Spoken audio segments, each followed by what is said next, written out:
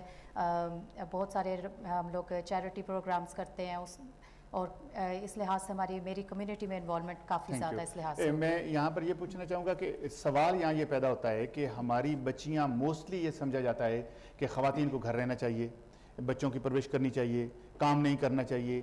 تو یہ ایک اتنی آپ جو محنت کر رہی ہیں تو اس میں یہ کون سی, یعنی کہ یہاں کی برطانیہ کی ایک مجبوری ہے یا گھر والوں کی اجازت ہے یا ہماری بچیوں کی ضرورت ہے یا کام کرنا چاہیے؟ میں آپ ہی سے پوچھنا چاہوں گا عطیہ ممتاز چودھری صاحب.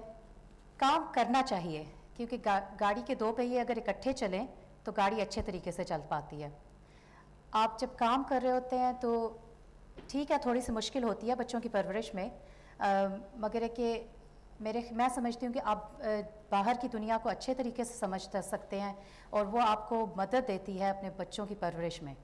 کچھ لوگ سمجھتے ہیں کہ آپ جب کام میں مشغول ہیں تو آپ بچوں کی پرورش صحیح طریقے سے نہیں کر پاتے، تو آپ کو کام نہیں کرنا چاہیے. مگر میں سمجھتی ہوں کہ یہ آپ کو بہت زیادہ مدد دیتا ہے. اور اس میں سب سے ضروری ہے کہ آپ کو سپورٹ ہو، آپ کو فیملی سپورٹ کرے. بہت سی فیملیز ایسی ہیں جو بچیوں کو سپورٹ نہیں کرتے کام کرنے میں. اگر تو فیملی کی آپ کو سپورٹ ہو تو یہ بہت میں سمجھتی ہوں کہ یہ بہت بڑی ضرورت ہے. جی ہم نے تو یہ سنا تھا کہ عورت جو ہوتی ہے گھر کے لیے ہوتی ہے یا لڑائی جھگڑے کے لیے ہوتی ہے. ذرا زیادہ تر میاں بیوی کا لڑائی جھگڑا، ساس کا لڑائی جھگڑا، یہ اب جھگڑے ختم ہو کے اب کام کے جھگڑے شروع ہو گئے ہیں. تو اس میں یعنی کہ آپ قریشی صاحبہ سے یہ پوچھنا چاہوں گا کہ بھئی آپ نے جتنی خواتین آتی ہیں آپ کے پاس تو ان کا کیا ہوتا ہے کہ بیچاری لڑکے آتی ہیں یا کام کرنے کے لیے نکلتی ہیں یا پڑھنے کے لیے نکلتی ہیں یا کیا؟ دیکھیے جی، یہ عورت اگر دنیا میں نہ ہوتی تو یہ دنیا قائم نہ ہوتی. عورت ہی کے دم سے اس میں رنگینی ہے، اس میں آبادی ہے، اور اس میں عورت کا ایک بہت بڑا مقام ہے. عورت ایک ماں، بیٹی، بہن، بیوی کے لحاظ سے بہت اہم کام انجام دے رہی ہے، نسلوں کو آگے چلا رہی ہے. اور اس کو لیکن یہ جو کہتے ہیں نا کہ ہمارے ایشیائی ہم لوگ اپنی عورتوں کو باہر نہیں نکلنے دیتے ہیں، ان کو یہ نہیں کرتے، پڑھنے نہیں دیتے ہیں، یہ بالکل غلط ہے. میرے پاس والدین خود اپنی بچیوں کو لے کر آیا کرتے تھے، اور کبھی آج تک میں نے نہیں دیکھا کہ کسی باپ نے کہا ہو یا کسی شوہر نے کہا ہو کہ نہیں میں بیوی کو نہیں بھیجتا ہوں، میں بیٹی کو نہیں بھیجتا ہوں. کبھی نہیں. وہ خود لے کر آتے تھے. وہ چاہتے تھے کہ دنیا سے وہ باخبر ہوں اور اپنے پیروں پہ کھڑے ہونے کی کوشش کریں، تعلیم حاصل کریں. اور کمیونٹی کے کام کے لیے بھی چاہتے ہیں کہ یعنی کہ جیسے آپ کمیونٹی کا کام کر رہی ہیں، ہماری بچیاں کمیونٹی میں کام کریں، مکس اپ ہوں، ملیں. اور بالکل بالکل وہ حصہ لیتی ہیں. اور ہر جگہ دیکھیے، ہم جنرلائز ہمیں نہیں کرنا چاہیے، کیونکہ ہم سب انفرادی طور پر ہمارے اپنے جو ہے ایک طریقہ ہوتا ہے زندگی گزارنے کا، اور ہر گھر کے اپنا ماحول ہوتا ہے، ہر گھر کی اپنی ضروریات ہوتی ہیں. ہر خاوند اپنی بیوی سے مختلف توقعات رکھتا ہے. یہ جتنی فنڈنگز آتی ہیں اس کے بدلے میں آپ یعنی کہ کام ہوتا ہے بہت اچھا؟ کام بالکل ماشاءاللہ بہت اچھی طرح ہوتا ہے، اور بھرپور بچیاں جی. اور اب مطلب بچیاں بھرپور حصہ لیتی. جی میں پوچھوں گا رازرم کے کونسلر، اور میرا خیال ایک اہم شخصیت ہیں، یقیناً کیبنٹ ممبر ہیں اور ڈپٹی لیڈر ہیں. یہ فنڈنگ آپ جو دیتے ہیں مختلف اداروں کو، تو اس کا کیا ہوتا ہے کہ کس طریقے سے فنڈنگ دی جاتی ہے، اور اس فنڈنگ سے کیا لوگ کرتے ہیں؟ کیا کمیونٹی کو فائدہ ہوتا ہے، یا فقط یہ ہوتا ہے کہ جو لوگ کام نہیں کر رہے ان کو فنڈنگ دے دی جائے، وہ تقریباً کچھ آپ کو خیالیں لگ جائیں آپ نے؟ No, we have criteria for funding projects. It's not about just giving money to individual groups. As Mrs. Qureshi will know better than myself, we have a number of organizations working in Rotherham, within the boundaries of Rotherham, and it depends on the individual projects what the organizations are to offer, and it's all based on outputs. Of course, it is better for the council to make sure that they give funding to organizations who can actually impact on the communities that they serve. So it depends on individual issues and what exact outputs and the benefit that groups can give to the people. But organizations such as Mrs. Qureshi's and other organizations, they don't actually rely solely on the councils, because we have very, very limited resources, because we get funding from national government, and also small part of it we raise it on with the locally council tax. But a lot of the funding regimes are done nationally, and the organization actually tap into national government and other statutory organizations where they are able to draw down the funding. تو اس کے آپ audit بھی کرتے ہیں؟ Audit کو check کرتا ہے بھئی اتنی فنڈنگ دی گئی ہے، دینے سے پہلے اس کا احتساب کرتے ہیں یا دینے کے بعد اس کو چیک کرتے ہیں؟ Actually it works both ways. First, any organization has to put a case forward, a project plan, and then there's a service level agreement that this is what they promised to do, and then they have to deliver that. And of course, throughout the life of the project, there's a performance indicators. So they have to put their reports in that they've actually met the criteria, what they actually got the funding for. And that's exactly for any organisation where they've actually drawn down the funding from.